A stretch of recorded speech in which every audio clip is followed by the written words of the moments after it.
In this video, we're going to take a look at a straight leg ankle dorsiflexion PAILs rails on a slant board. This is going to be one of the best setups if we're looking at ankle dorsiflexion with a straight leg. The slant board just really allows us to put a lot of weight straight down into the ankle, and we lean against a frame to kind of help us as well. Typically, this is going to target more of the big calf muscle called your gastrocnemius, which is the sort of typical muscle that we think for calf raises, this big muscle up here, okay? With the straight leg, it's where more of the emphasis and more of the stretch sensation is going to be felt. We might look at other movements with more of a bent knee, and they are also working on dorsiflexion of the ankle, but you're probably going to be targeting more of the tissue sort of down near the bottom of the ankle joint. Your muscle called your soleus that sort of sits at this bottom part as well. There's utility in both. We might see your gastroc as being the bigger limiting factor for your ankle dorsiflexion range of motion, okay? So this is why we might be doing something like this. But something we need to understand in terms of the mechanics of the ankle is the interplay between sort of the ankle and the foot and your ankle's ability to tilt, okay? So while we might look at dorsiflexion, which is that ability for the toes to come towards the knee, and plantar flexion, that sort of end point of your calf raise, we also have to consider your ankle's ability to be what would invert and evert, this kind of tilting of the ankle. Because when we look at dorsiflexion, we have to have the ability for the inside arch of the foot to collapse, as well as our ankle to sort of tilt and drop inward. Okay, so as we drive forward, you can see this idea of everything sort of dropping to this sort of medial side for me to dorsiflex. If that were to stay rigid and stiff and I were to dorsiflex forward, I'd literally get to a point where I couldn't get any further because I'm not really allowing what is that sort of complex interplay of the foot to happen, which has to happen if I'm to get the most out of dorsiflexion. And that's going to be relevant to how we set up on the slant board.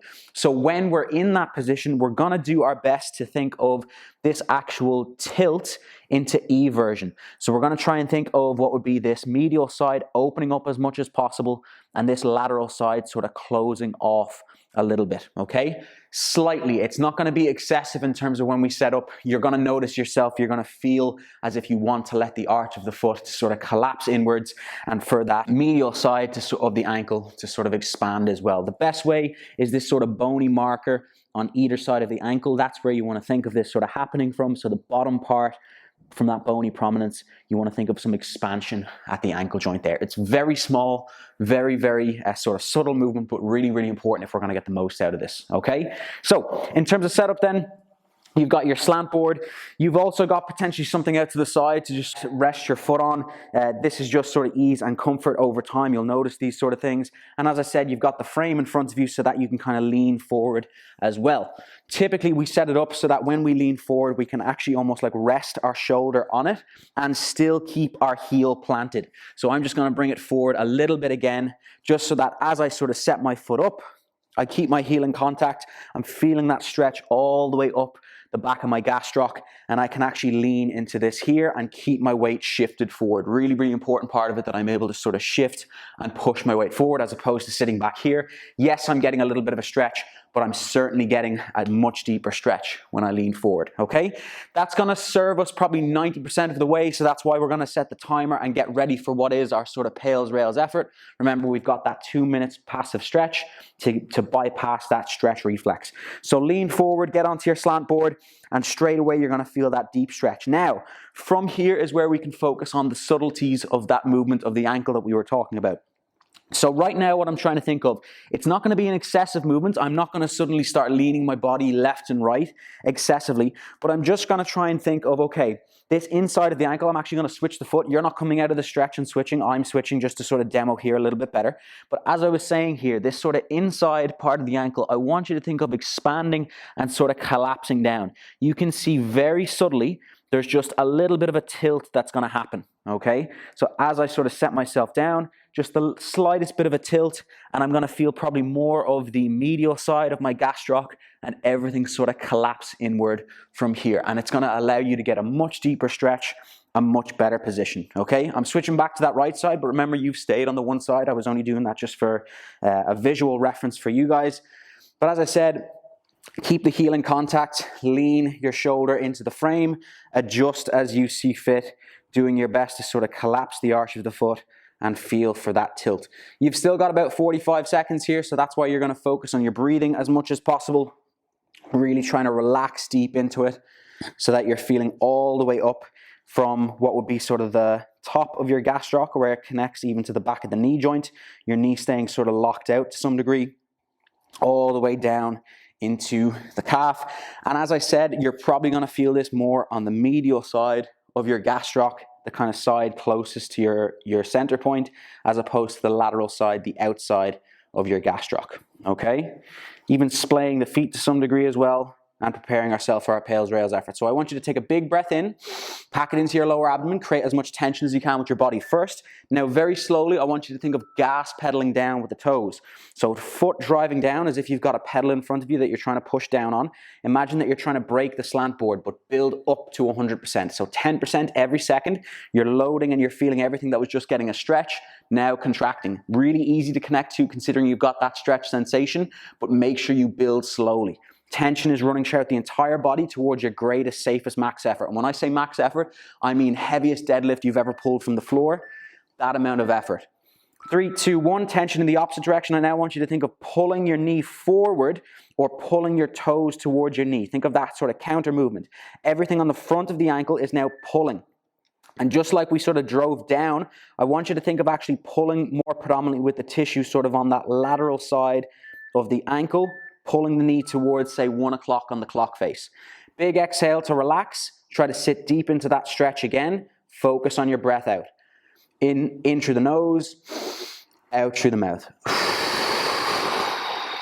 Long and prolonged. From here, you might want to adjust very slightly, where imagine that you're trying to maybe push your hip out to the side a little bit, bring it back to your midline, push your hip forward, push your hip backward. Basically, all you're trying to do here is scan and find a deeper stretch sensation. So those are a few things we can adjust. We can adjust sort of our hip position, or we can also focus on that ankle tilt, as I was saying. Loads of different micro adjustments that we can make from here. But let's go for another round of PAILs rails. Let's take that deep breath in, pack it into the lower abdomen, squeeze the frame nice and tight. Very slowly start driving down, gas pedaling.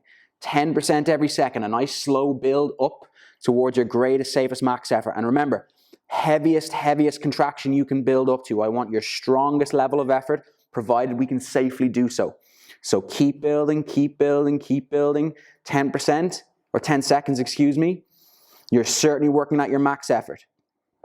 3, 2, 1, opposite direction. Try to pull everything from the front of the shin. Try to connect to all of that musculature on the front of the shin, front of the ankle, and even front of the toes. Imagine you're trying to pull your toes towards your knee and pull your knees towards your toes. Everything's shortening on the front side. Keep pulling. Connect to that tissue, slightly more to the lateral side of the ankle joint. Keep pulling, keep pulling, keep pulling. Big exhale again. Nice, long breaths out to relax.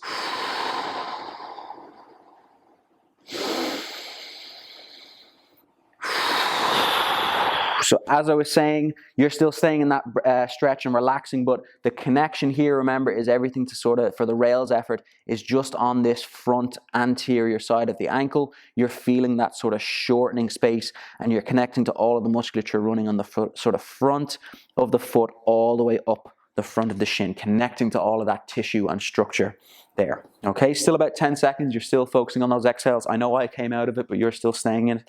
I only wanted to adjust to show you sort of a visual reference there. Long exhales.